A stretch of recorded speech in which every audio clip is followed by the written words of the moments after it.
नमस्कार। The wire में आपका स्वागत है। मैं हूं शरद प्रधान और लखनऊ सेंट्रल में आज हम फिर से बात करने जा रहे हैं कुंभ मेले के बारे में। इस बार कुंभ मेले के आंकड़ों को लेकर के बड़ी दिलचस्प खबर है।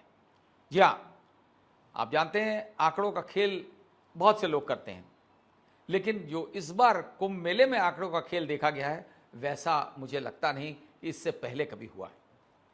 यह अलग बात है कि योगी आदित्यनाथ का मानना यह है कि इनके द्वारा किया गया यह कुंभ मेला ऐसा कभी नहीं हुआ।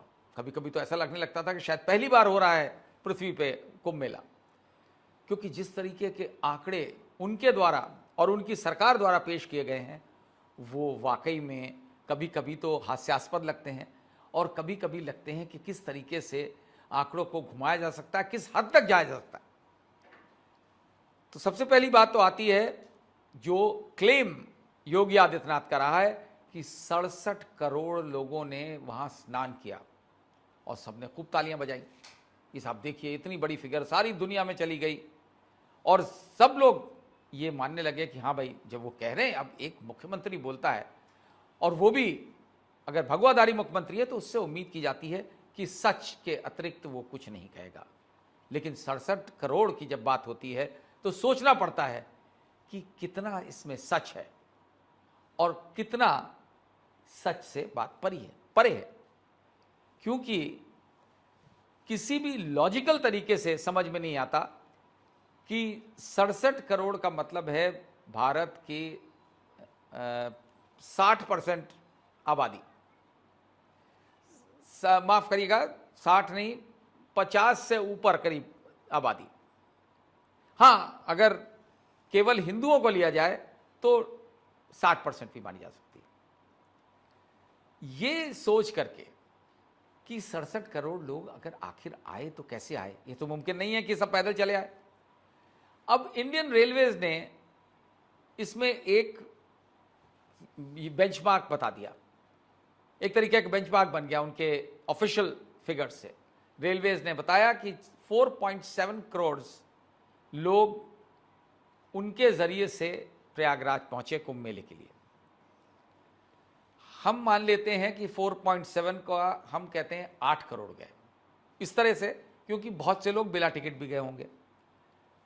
हमने बल्कि और कंसेशन दे दिया, हमने मान लिया कि आधे लोग बिना टिकट गए, जिसका रिकॉर्ड नहीं होगा रेलवे के पास, तो हम मान लेते हैं कि 8 करोड़ लोग रेल से गए। अब यह कहना कि उतने ही लोग रोड से चले जाएंगे, वो बात पचती तो नहीं है, क्योंकि इतने लोग मुमकिन नहीं है। सबसे ज़्यादा लोग ट्रैवल करने की, कैरी करने की जो कैपेसिटी है वो रेलवेज के पास होती है। फिर भी हम मान लेते हैं कि उतने ही लोग लगभग बसों से और रोड से और साधनों से, सड़क के साधनों से पहुंचे। तो 8 करोड़ और वो हो गए, दोनों मिला के 4 और 4। उसके ये तो वह हम डबल कर रहे हैं इसको, 8 करोड़ और 8 करोड़ 16 करोड़ हो गए। अब जाहिर है पैदल भी लोग आए हैं, ट्रैक्टरों से, फिर बहुत दूर दूर पैदल चल के आए।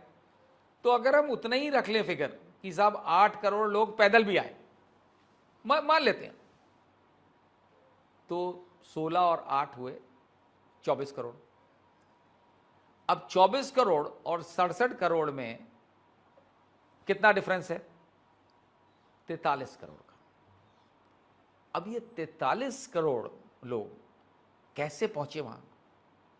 अब कोई ड्रोन से, हेलीकॉप्टर से, एयर ड्रॉप मतलब किए गए होंगे, क्योंकि भाई योगी आदित्यनाथ कह रहे हैं तो सच्ची होगी फिगर। लेकिन क्या ये मुमकिन है कि 43 करोड़ लोग एयर ड्रॉप हो गए वहां? क्योंकि हेलीकॉप्टर से वो पैराशूट्स वाले कोई लोग दिखे नहीं, कहीं ऐसे विजुअल दिखे नहीं। तो कितने, अब अगर मान लीजिए ये भी गिनती अलग कर दीजिए, आप और जोड़ लीजिए कि पहुंच गए कैसे भी पहुंचे, लोकल लोग ये सब मिला करके, तो एक और 8 करोड़ जोड़ दीजिए तो भी 32 करोड़ होते हैं। किसी भी सूरत में ये फिगर खींच खांच के भी जो है वो 60-67 तो छोड़िए, वो 40 तक नहीं पहुंच रही है। शुरू में यही कहा गया था 45 करोड़ लोग एक्सपेक्ट कर रहे हैं और इंतजाम 100 करोड़ लोगों का है। तो इंतजाम तो हम लोगों ने देख लिया, जब 29 जनवरी की रात को, मौनी अमावस्या की रात को, जो कि सबसे महत्वपूर्ण स्नान होता है मौनी अमावस्या का, उस दिन स्टैम्पीड हुआ। तमाम लोग मरे, तमाम लोग इंजर्ड हुए। ऑफिशियल फिगर जो बहुत देर बाद आई, जब प्रधानमंत्री और राष्ट्रपति संवेदना व्यक्त कर चुके थे मरने वालों पे, तब उत्तर प्रदेश का मुंह खुला और उनको मजबूरन ये कहना पड़ा कि 30 लोग मर गए। वो भी 30 बड़ी मुश्किल से निकला, घंटों बाद, और 60 लोग इंजर्ड हैं। वो 30 की फिगर आखिर तक 30 ही रही। अभी हाल में विधानसभा के स्टेटमेंट में वो 36 तक पहुंच गई। उसी रात संगम के उस पार झूसी का इलाका, जहां पे एक और स्टैम्पीड हुआ, जिसके विजुअल्स लल्लन टॉप चैनल में खूब अच्छे तरीके से दिखाए गए हैं। नंबर्स दिखे, हालत दिखी, लाशें पड़ी हुई दिखी, लेकिन उसका आज तक सरकार ने ना संज्ञान लिया, ना उसको एडमिट किया। उनकी नज़र में कोई दूसरे स्टैम्पीड ही नहीं हुआ, कोई और हुआ भी तो कोई मरा नहीं। लेकिन सबने देखा है, वो दिखाया गया किस तरह से। और वहाँ पे एक पुलिस कांस्टेबल थी जिसने बाकायदा बाइट्स भी दी उसी रात को कि देखिए इतने लोग पड़े हो, दिखा रही है कि कोई साधन नहीं मिल रहा है, कोई हमें मदद नहीं मिल रही है, लोग यहाँ पड़े हुए हैं। लेकिन कहा सरकार ने कह दिया तो कह दिया। और मीडिया, मेन स्ट्रीम मीडिया तो भाई अपने आका का पालन करेगा, आका की विशेष का पालन करेगा, और वही करता रहा। बड़ी ड्यूटीफुली उन्होंने भी नहीं बताया कि दूसरा स्टैम्पीड हुआ।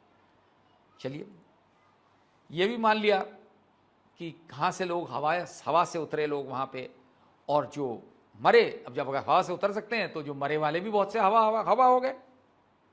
कहाँ से नंबर मिलेगा उसका? खत्म हो गया मेला। ये वैसे ही हुआ, आपको याद होगा कोविड में भी।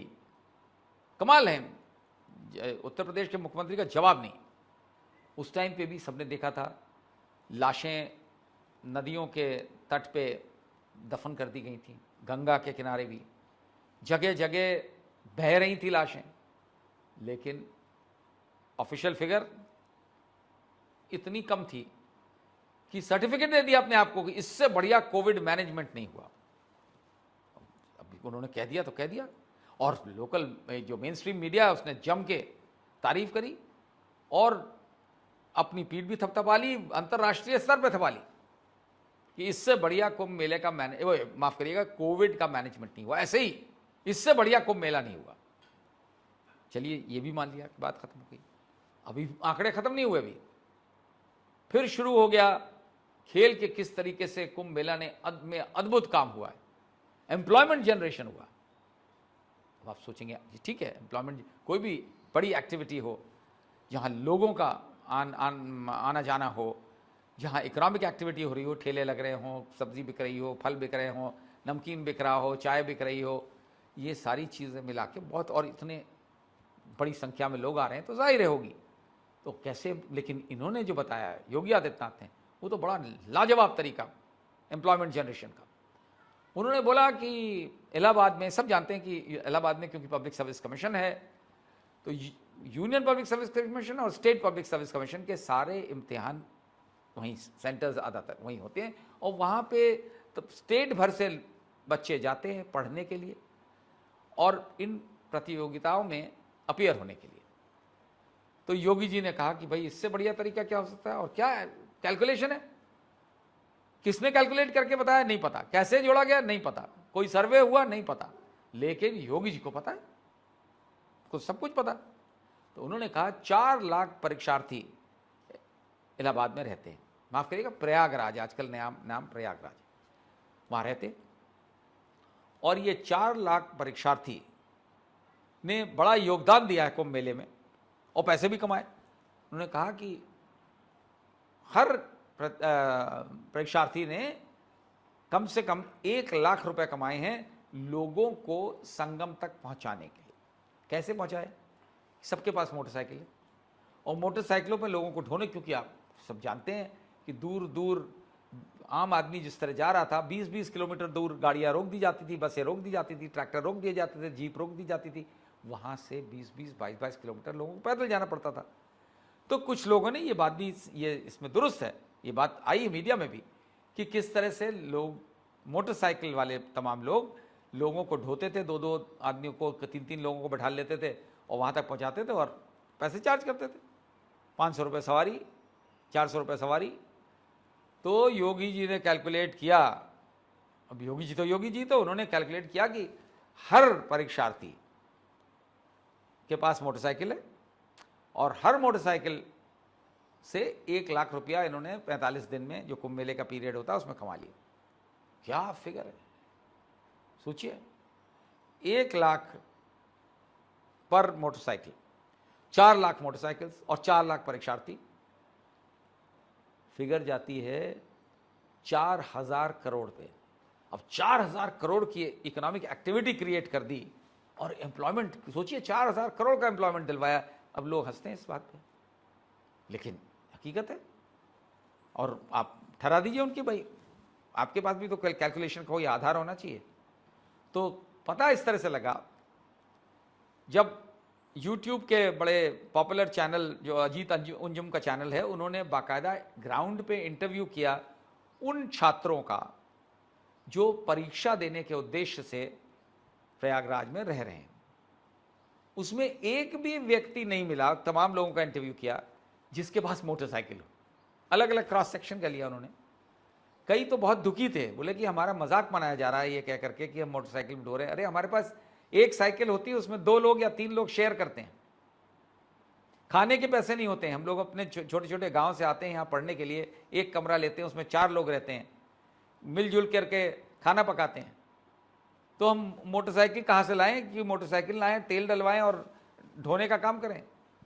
ठीक है, होंगे लोग जिन्होंने किया होगा, लेकिन ये मान लेना कि 4 लाख परीक्षार्थी हैं, ये केवल योगी जी के रिकॉर्ड में है, और 4 लाखों के पास मोटरसाइकिल है। क्या मतलब, आप सोचिए, अगर आपके चाटुकार अधिकारी आपको ऐसी बातें बता भी रहे हैं, तो कम से कम आप तो ज्ञानी हैं, आप साधु संत हैं, आपका अपना दिमाग है, कम से कम आप लोग सोच तो सकते हैं कि ये फिगर्स जो दी जा रही हैं, ये आपका माहौल बनाने के लिए दी जा रही हैं। उन लोगों को, वो आपके खिलाफ साजिश कर रहे हैं जो भी इस तरीके की बातें कर रहे हैं, क्योंकि आम जनता में जब ये बात जाएगी तो कैसे बिलीव करेंगे। और ये बात सामने आ चुकी है, और भी चैनल्स में दिखाया गया है किस तरीके से वो परीक्षार्थी दुखी हैं इस बात से कि मुख्यमंत्री ने ऐसी बात कही और इतना बड़ा जरिया बता दिया एम्प्लॉयमेंट का। ये कैसे की जाती है भगवान जाने, लेकिन खाली बात यहीं तक खत्म नहीं होती है। योगी जी ने यह भी कहा, वो बता रहे थे कि भाई किस तरीके से कुंभ मेले ने कितनी इकोनॉमिक एक्टिविटी जनरेट करी है। तो उन्होंने बोला कि देखिए, वो एक नाव वाला है, उसने तो कमाल कर दिया। उसने 130 नाव चलवाई और 45 दिन का कुंभ मेला होता है, 45 दिन में उसने 30 करोड़ रुपए कमाए। ये भी कैलकुलेशन है, कमाल का कैलकुलेशन, कि एक व्यक्ति जिसके पास 130 नाव हैं, उसने नाव चला के, मतलब लोगों को किनारे से लेकर के संगम तक वो तक स्नान कराने के लिए ले जाने का काम,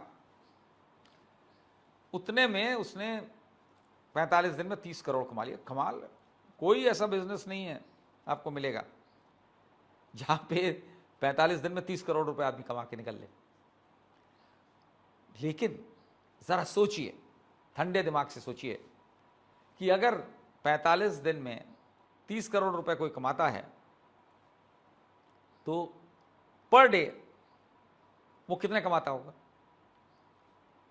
तो ये लगभग ये वर्कआउट करता है जाकर के कहीं 66 लाख रुपए पे, 66 लाख रुपए पर डे कमा रहा है। और ये 66 को अगर आप 130 बोट से डिवाइड कर दें, तो पर बोट पर डे की कमाई जाकर के 50 से 60 हजार के बीच में होती है।